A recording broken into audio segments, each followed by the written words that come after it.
High நண்பா, welcome back to Sivan ரவிச்சரன். இந்த video நீங்கள் என்ன பார்க்க போறீங்கன்னா, லக்ராயலில் வந்து நம்ம டாப் ஆஃப் கிளாஸ் அப்படின்னு ஒரு ட்ரெஸ் வந்துடுது. அந்த ட்ரெஸ்ஸை தான் நம்ம இப்போ ஸ்பின் பண்ணி எடுக்க போகிறோம். அதுக்குரிய ஒரு எமௌண்ட்டு, அந்த எமௌண்ட் நமக்கு இல்லை, அந்த தலையாட்டுற எமௌண்ட்டு குஞ்சிட்டு தலையாட்டம் அப்பல இல்லை, அந்த எமௌண்ட் இல்லை. இப்போ பார்த்தீங்கன்னா உடனே ட்ரெஸ்ஸு கிடச்சிடும். சரி தின்னா ட்ரெஸ்ஸு கிடச்சிருச்சு, சரி எப்படி எமௌண்ட் கிடச்சிடும் அப்படின்னு நான் ஸ்பின் பண்ணிகிட்டே இருப்பேன். பார்த்து ஸ்பின்னு பார்த்தீங்கன்னா கொடுக்கவே மாட்டானுங்க. ட்ரெஸ்ஸு மட்டும் கிட்டத்தட்ட எத்தனை கொடுத்தாங்க. நான் இப்போ பாருங்க, நீங்களே பாருங்க. இந்த இன்னொரு கிடச்சிச்சா 2 சரியா 2 பாருங்க. நானும் ஸ்பின் பண்ணிகிட்டே இருப்பேன். 2 தான் கிடச்சிச்சா. எத்தனை கிடைக்கும் மட்டும் பாருங்க, பொறுமையாக இருந்து பாருங்க. 3 கிடச்சிருச்சா. அப்படியே வெயிட் பண்ணியே பாருங்க. 3 தடவை கிடச்சிருச்சு. இன்னும் எத்தனை கிடைக்கும் நீங்களே பாருங்க. கிட்டத்தட்ட 5-6 கிடச்சிருச்சு. இந்த எமௌண்ட் தான் இடம் இல்லை, இந்த எமௌண்ட் தான்.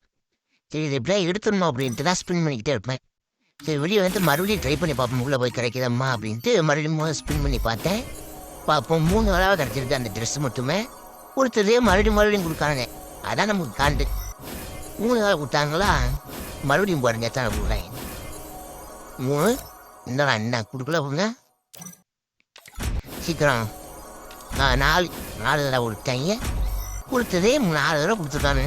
என்னத்த சொல்ல, மறுபடியும் எத்தனை கொடுக்குறான் பார்ப்போம்.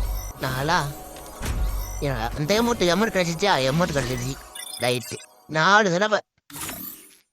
தடவை ஒரு ட்ரெஸ்ஸு மாற்றி கொடுக்குறானுங்க. இவனை நம்பி பெரிய ஈவெண்ட்டில் ஸ்பின் பண்ண முடியுமா? டைமண்ட் ஈவெண்ட்டில் கொடுத்ததே கொடுத்து நம்ம தாலியாக இருக்க மாட்டாங்க. இந்த எமௌண்ட் எடுக்கிறதுக்கு இந்த பாடுபட வேண்டியதுக்கு இந்த எமௌண்ட் எடுக்கிறதுக்கு. சரி நெக்ஸ்ட் வீடியோ பார்க்கலாம்.